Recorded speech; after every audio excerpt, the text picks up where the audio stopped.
அனைவருக்கும் வணக்கம்.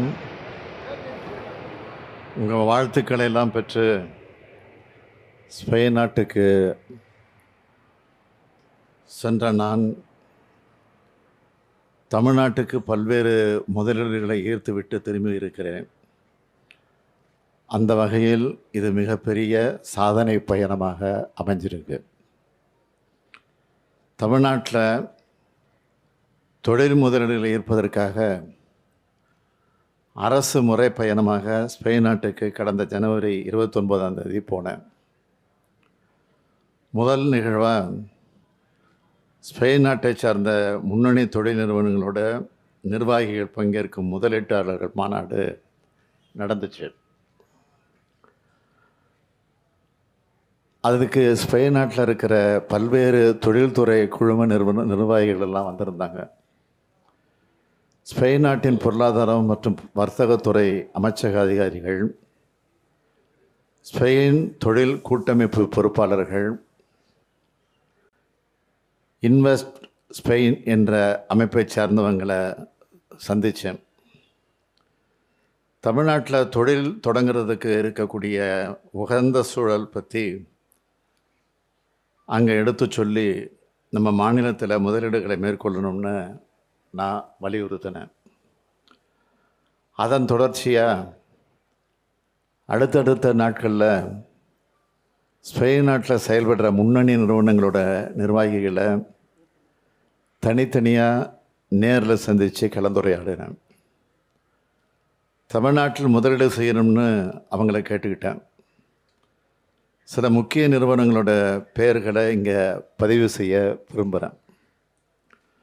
காற்றாலை மின் உற்பத்திகளும் நீர் மறுசுழற்சிகளும் முன்னணி நிறுவனமான ஆக்சியானா நிறுவனம், உயர்தர வீட்டு கட்டுமான பொருட்களில் உற்பத்தியிலும் பீங்கான் பொருட்கள் உற்பத்தியிலும் உலகின் முன்னணி நிறுவனமான ரோக்கா நிறுவனம், கண்டெய்னர் முனையங்கள் மற்றும் சரக்கு பூங்காக்கள் அமைக்கிறதுல சிறந்த நிறுவனமான ஹபாக்லாய்டு நிறுவனம், சர்வதேச தரத்தில் சாலை கட்டமைப்பு வசதி அமைக்கக்கூடிய அப்பர்டிஸ் நிறுவனம், மோட்டார் வாகன உதிரி பாகங்கள் உற்பத்தியில் உலகின் முன்னணி நிறுவனமான இருக்கக்கூடிய கெஸ்டாம்ப் நிறுவனம், ரயில்வே சார்ந்த உற்பத்தி தொழிலில் உயர் தொழில்நுட்பத்தோடு செயல்படக்கூடிய டால்கோ நிறுவனம், பொறியியல் வடிவமைப்பு மற்றும் பொறியியல் கல்வித்திறன் பயிற்சிக்கான நவீன கருவிகளை உற்பத்தி செய்கிற எடிவான் நிறுவனம், உயரியல் ஆராய்ச்சி மற்றும் மருந்து உற்பத்தி நிறுவனமான மேப்ட்ரி நிறுவனம் ஆகிய நிறுவனங்களோடு நிர்வாகிகளை எல்லாம் நான் சந்தித்தேன். இந்த நிறுவனங்களோட நிர்வாகிகள் எல்லோரும் தங்களோட தொழில் திட்டங்களை விளக்கியும் தமிழ்நாட்டில் தொழில் முதலீடுகளை மேற்கொள்வதற்கு தங்களோட ஆர்வத்தையும் தெரிவிச்சிருக்கிறாங்க.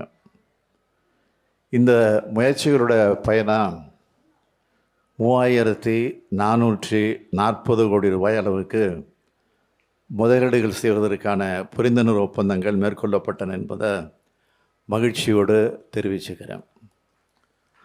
ஹபாக்லாய்டு நிறுவனம் 2500 கோடி ரூபாய் முதலீடு, எடிவான் நிறுவனம் 540 கோடி ரூபாய் முதலீடு, ரோக்கா நிறுவனமும் 400 கோடி ரூபாய் முதலீடு செய்வதற்காக உறுதியளிச்சிருக்கு.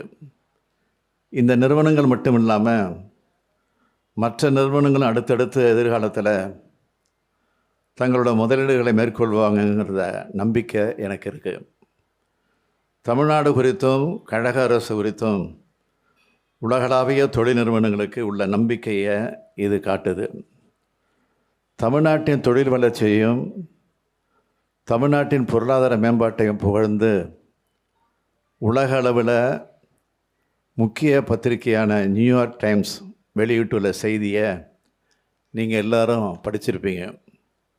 உற்பத்தி துறையில் சீனாவுக்கு மாற்றாக இந்தியா கருதப்பட்டு வரும் இந்த வேளையில் அந்த உற்பத்தி துறையில் முந்தி செயல்படுகிற மாநிலமாக தமிழ்நாடு முன்னேறி வர்றதையும், பெரும் அளவிலான வேலைவாய்ப்புகள் ஏற்படுத்தக்கூடிய முதலீடுகள் பல தமிழ்நாட்டில் கடந்த 2 ஆண்டுகளில் மேற்கொள்ளப்பட்டுள்ளதையும் அந்த செய்தி சுட்டி காட்டியிருக்கு. இந்தியா பயணிக்கக்கூடிய பாதையில் முந்தி பயணிப்பது மட்டுமல்ல, தமிழ்நாடு தனக்குன்னு தனிப்பாதை ஒன்றை வகுத்து செயல்பட்டு வரதாகவும் முதல் பக்கத்தில் நியூயார்க் டைம்ஸ் பத்திரிக்கை போட்டிருக்கு. அதை பாராட்டியும் இருக்குது. இது போன்ற பாராட்டுகள் தான் எங்களை மேலும் உற்சாகப்படுத்தி செயல்பட வைக்குது. தமிழ்நாட்டை தொழில்துறையில் தலை சிறந்த மாநிலமாக உயர்த்தும் எங்கள் பயணத்துக்கு ஸ்பெயின் பயணம் மிக மிக பயனுள்ளதாக அமைஞ்சிருக்கு. இது போன்ற அடுத்த பயணங்கள் திட்டமிடப்படும் என்பதையும் தெரிவிச்சுக்கிறேன். சார், இப்போ வெளிநாட்டுகளுக்கு நீங்கள் பயணம் மேற்கொண்டு வரும் பொழுது முதலீடுகள் அதிக அளவில் ஈர்க்கப்படுது. இதற்கு அடுத்த கட்டமாக வேறு எதுவும் நாடுகளுக்கு செல்ல வாய்ப்பு இருக்குங்களா முதலீடுகள் இருப்பதற்காக? திட்டமிடும் போது உங்கள்கிட்ட சொல்லிட்டு செய்கிறேன். நாடாளுமன்ற தேர்தல் இப்போ நெருங்கி வர்றதுனால அதற்கு பிறகு தான் என்னுடைய பயணங்கள் இருக்கும். சார், நாடாளுமன்றத்தில் பிரதமர் உரை நிகழ்த்தியிருக்கிறாரு, பல்வேறு கருத்துக்களை தெரிவிச்சிருக்கிறாரு. அது தொடர்பாக அந்த நிகழ்வுலாம் நீங்கள் பார்த்தீங்களா? பார்த்தேன், படித்தேன், ரசித்தேன், சிரித்தேன். ஏன்னா பிஜேபி தான் எதிர்கட்சி மாதிரியும் காங்கிரஸ் ஆளுங்கட்சி மாதிரியும் அவர் தொடர்ந்து ஆட்சிக்கு வந்ததுலேருந்து அவர் எதிர்கட்சியாக அவர் செயல்பட்டுக்கிட்டு ஆளுங்கட்சியாக இருக்கக்கூடிய காங்கிரஸ் அட்டாக் பண்ணுற மாதிரி பேசிக்கிட்டு இருக்காரு. இதுதான் புரியாத புதிராக இருக்குது. சார், பிரைம் மினிஸ்டர் பேசும்போது 400 இடங்களில் கைப்பற்றுவோம் அப்படின்னு சொல்லி எம்பி எலெக்ஷனில் சொல்லியிருக்காரு. அதை பற்றி உங்கள் கருத்து சார்? மொத்தம் 400 தானா? 543 இடம் இருக்குது. அதையும் கைப்பற்றுவேன்னு சொன்னாலும் ஆச்சரியம் இல்லை. சார், நடிகர் விஜய் கட்சி ஆரம்பிச்சிருக்காரு, எப்படி பார்க்குறீங்க சார்? புது அரசியலுக்கு வந்திருக்காரு. மக்களுக்கு தொண்டாற்ற யார் வந்தாலும் நான் மகிழ்ச்சி அடைவேன். நன்றி, வணக்கம்.